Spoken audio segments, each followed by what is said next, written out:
Welcome to the Your Town television program. I'm your host, Gerald Vinci, author and owner of Vinci Digital Marketing. I have the great privilege of sitting down with some of the best and brightest minds along the Monterey Peninsula. Today, I'm speaking with three professional development experts who deliver transformational change and empowerment in our personal lives, our careers, and our businesses. So today I have Robert Murray. He's a supply chain consultant, supply chain management consultant and certified high performance coach. And his business is called Sustainable Growth Strategies. So Robert, welcome to the program. Yeah, thanks very much. Yeah. So that's a pretty big title. I think we should probably start there. Break it down a little to dial in what all of that means. Yeah, let's talk a little bit about you and your business. Yeah, certainly. So the company name is Sustainable Growth Strategies. Mm-hmm. And what it is, it's a management consulting firm for people in the supply chain world. Okay. And it helps companies use their supply chain as a strategic source for growth and also building long-term relationships for the success of their business. Now, probably I should break down at this point what the heck is supply chain, right? Yeah, for sure. People are like, what is supply chain? So supply chain is the process by which companies get the parts that they need. So it's part of the operations, and it's really expanded significantly in its scope. It used to be just called purchasing years and years ago. And now it's kind of growing up from purchasing to also including warehousing, the logistics, the product development, the quality, the indirect material, keeping the factories running. So it's all aspects of keeping the business operating in a way that really works on a long-term basis. Okay. So, and a little bit about how I even got into that, or a little background on myself. When I was 15, I grew a company with a group of my friends from a complete startup to a $200 million company. Wow. Which was quite a ride, and quite a lucky ride, really. The idea of it was that if you operated based on doing the right thing as your primary objective of business success. Really, we had a management consultant that was kind of guiding us and leading us. Obviously, a group of kids, I was 15, I was the baby of the group, and a lot of the other people were in their 20s and a couple in their 30s. But he had this idea that doing the right thing in business, that if you could eliminate the cost of bad behavior, if you could treat your customers ethically, if you could treat your suppliers with respect, and if you can really eliminate the cost of friction and bad working relationships in your interdepartmental communications, the company would be successful naturally. You didn't necessarily have to focus on those specific metrics of growth and everything. And obviously that worked fantastically well, because we grew from a startup to a $200 million organization in a very short period of time. Right. So how did you get involved at 15? Geez, that was a funny story. So actually, I was hanging out with the company when I was 14. My mom worked when it was just starting out. She was working there. And I just didn't want to sit at home bored watching television by myself. So I went into the office, and the company had started a small store for the employees so that they could spend more time at work and really focus on getting the business off the ground and growing it. So I just volunteered, helped any way that I could. And then when the company started getting going, and I turned 15, and I was old enough to actually work legally at that point, even part-time after school, they said, hey, we need some help with the warehouse, and would you like to help? And I'm like, sure. They didn't even tell me actually initially what it was. It was just like, do you want to help do something else? It's like, yeah, that's cool. I'll do that. Yeah. And it was a bonus because I had been volunteering. They said afterwards, hey, do you want to know what you get paid? And it's like, whoa, I get paid? Awesome. I make money to do this. This is cool. So, and then the supply chain came about because I was, the guy who was running that needed to build a bigger facility for the organization. And he just couldn't handle it anymore. So they said, Rob, you're doing a great job doing what you're doing in the warehouse. Can you help with the purchasing department? And they're like, yeah, absolutely, go nail it in the purchasing department. So I became the purchasing manager when I was 16 years old. Yeah, that's interesting. I started out helping with my family business with my father's print shop. Even earlier, I was helping. It's a printing business, so just helping out with small jobs, copy jobs, things like that. And then over time, I got trained in different equipment throughout the shop and worked there throughout my entire childhood. Grew up in the print shop, and then even when I was in college, I'd come home during the summer and work there. So it's interesting seeing the progression of the business throughout all those years. Yeah, the thing I think it gave me, which was really cool, was it gave me that real view of what it takes to build a business from the ground up, because you get to see the whole stages of a company's growth. When it's immature, you don't have the really defined systems yet, but then you figure it out, and you really learn probably better that way than absolutely than anything else. So what were some of the biggest lessons you learned from starting the business? Probably the biggest lesson that I learned was that business can be an agent of change for good. The core mission of the company was, as I was saying, to do the right thing. That was our focus of attention. And we were thinking about doing the right thing the way we were doing gave us an amazing strategic and competitive advantage that I had no idea. I don't think any of us had any idea it would grow to $200 million and from the original 15 or 20 of us to 1,000 employees. But it really did give us a huge strategic advantage. And one of the things the management consultant would often say is, there's no line item on the balance sheet for bad behavior, but it's one of the highest costs any company will ever incur. Sure. And because of eliminating that, because we were all rallied around a mission that we cared about, which was changing the discussion of business, we suspended a lot of the normal friction that would occur in a company. And we enjoyed ourselves. We loved what we were doing. And we were able to offer lower prices. We had better customer service. We were able to bring things to the market much more quickly because we didn't have that uphill battle to... Happier employees, too. Yeah, everybody was happier. And it's funny to that point. I didn't even realize until maybe 20 years into that fun event that I was even working. Like, as far as I was concerned, I was just hanging out with my friends, doing something that I really cared about, and making a difference in the world. Sure. So wow, that was, yeah. Yeah, that's awesome. So now, why do you have a passion for consulting and coaching? Well, I think it's really a couple things. One of the things that I learned is probably an additional lesson from that is how important it is to hold on to the core values that really made you successful in the first place.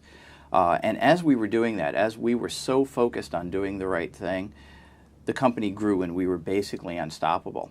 At some point, what happened was the company's growth went into that almost parabolic growth curve. We were growing $20 million a year, year after year after year, and we're like, oh, this is awesome. How do we take ourselves from 200 million to $500 million? And we started focusing on the wrong things. It wasn't the core mission of doing the right thing. So we called in some outside consultants, and they said to do the traditional things. They said, stop using the slow process of involving all of the people in the company in the decision-making process. Shut the door. Right. Why don't you acquire some other companies that may not share your core values, which we didn't even realize that's what it was, but they were suggesting that. And at some point, because of not keeping to the core mission, the thing that really mattered to us, the company's growth started to stagnate and the culture started to change. And eventually we got into a situation where a lot of the people who really believed in that initial core mission of doing the right thing said, you know what, this isn't right for me anymore. So I think that really gave me the passion for coaching because that worked so well. I mean, maybe even just spreading the joy. Like, how many people have a period in their lives where they can say, I worked 20 years and didn't even know I was working because I enjoyed it so much. Right. And well, yeah, I don't think a lot of people realize that either about their businesses. They go to work and they go through the motions, but they don't think about all of the people that they affect throughout the day. Other businesses they interact with and all of the customers that you serve, how do you change their lives for the better, So having that mindset from the beginning is really strong. Yeah. Yeah, it makes a difference. And really, I guess maybe the reason for coaching is because I want to share that experience with as many people as possible, because I know it's possible and it's something you can do over the long term. So how do you tie supply chain and high performance coaching together? It's funny because they don't seem like they're particularly well related to each other initially, but they totally are. Supply chain is all about a series of interconnected relationships with people. And it's the relationships in a business that make the company succeed. And the coaching really ties into that aspect of it. How do you make the relationships so good and eliminate some of the friction that would normally occur that slows everything down, that costs money, that adds extra cost to the equation. One of the things that I'm really excited about that I'm utilizing right now is a framework called appreciative inquiry. And the idea of appreciative inquiry is that when you're in a consulting engagement, you don't go in and say, all right, what's broken, who screwed up, what do we need to fix today? And it's focus like, on the negative. Yeah, it's just like gets everybody into that defensive, negative mindset. And instead it asks the questions, what are the strengths of the people in the organization? What are the core values of all of us? What are the strengths that we have? And then how can we together create the future that we want to create based on those strengths? And it is just, people are so much more engaged and creative and excited when they're co-creating the future together rather than getting into that situation where they're just defending their turf and everything. Yeah. So it's been really a game changer, and it brings about kind of a whole system organizational change. So I think that kind of ties in the whole full circle of how coaching and the supply chain works together, because they're both holistic processes. Yeah, and you said earlier too that the whole process, or what supply chain stands for now versus what it used to stand for, just purchasing. Now it's everything, all these systems and processes that you help set up. So with the coaching, you actually get to establish the process and then make sure that the people, operating the process are capable and have that vision, and you've almost developed this culture within the company to keep that in place. So I see it. I like it. Yeah. So what was the one thing holding you back from starting your business? That was kind of interesting. I would say honestly it was probably me and my mindset more than anything else. One of the things that happened when I was serving in my last corporate job as a director of supply chain, as I was recounting the successes of that job with somebody, I said, I set up an office in China. I cut millions of dollars out of our direct material cost. I cut 30% out of our freight costs. Mm-hmm. And I helped one of my employees realize what his potential was. And as I said that, my eyes started to tear up. And I'm like, wow, okay, I see what means something to me now, because helping that employee really made a difference to me. So I went all in. I started attending every coaching class. I became a certified high-performance coach so that I could do the coaching work. And I had this brilliant idea that I was going to change the world by just working with people and just coaching them one-on-one and transforming their lives. And the thing that I finally realized is that that's great. Yeah. That's a huge bonus. But people don't necessarily buy transformation. They don't know that they need that. What they do know they need is the business results. They need their inventory managed correctly. They need to be able to increase their turns or cut their costs, on the supply chain side. And so I think the thing that was holding me back in my business was that I didn't realize I needed to talk the language of the customers. What the market was saying it wanted was the business results first. And then when they started talking to me, they're like, oh my gosh, you're so much more, because you have the ability to also teach us how to sustain the changes and not just fix things once, but fix things on a regular and permanent basis. Yeah, that goes back to what I was saying about culture too. It's like you change the system and then change the mindset of the team using it. Yeah. So, yeah. I like that. That's really cool. So what's something that you're excited about right now?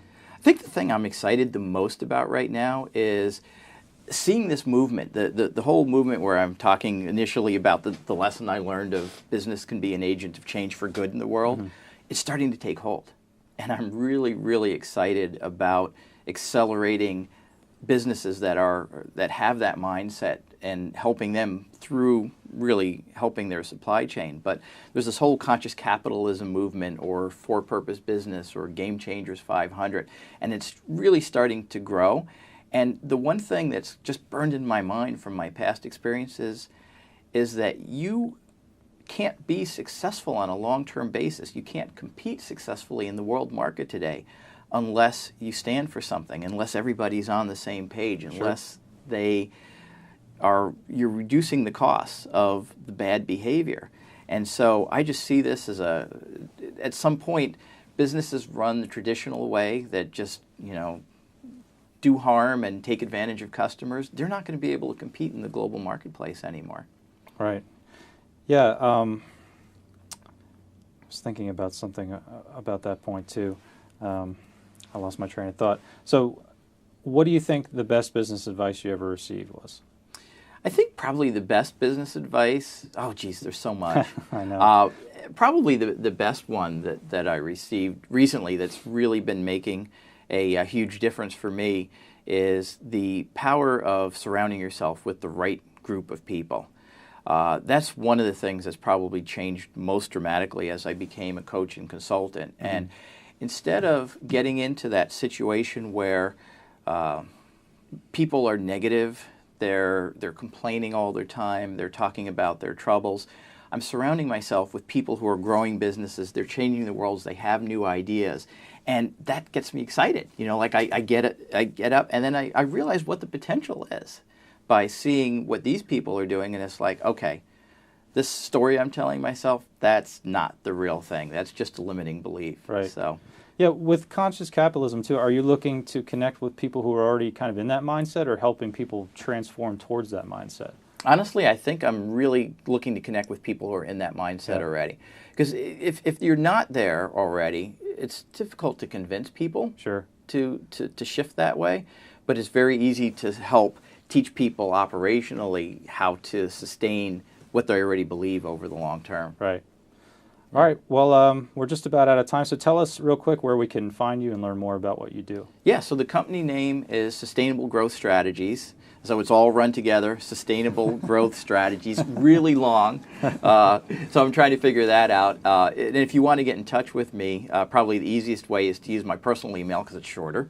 And that is Rob H. Murray, so ROBHMURRAY @gmail.com. And I'd love to connect with you. Obviously, you can look over the website, but really, it's all about the relationships. All right. Well, thanks for being with us today, Rob. Yeah, thank you. So you've been watching the Your Town television program. I'm your host, Gerald Vinci. Tune in every Monday through Friday, 5 p.m. on AMP Channel 27, and you can also visit us online at yourtown.tv. Thanks for tuning in.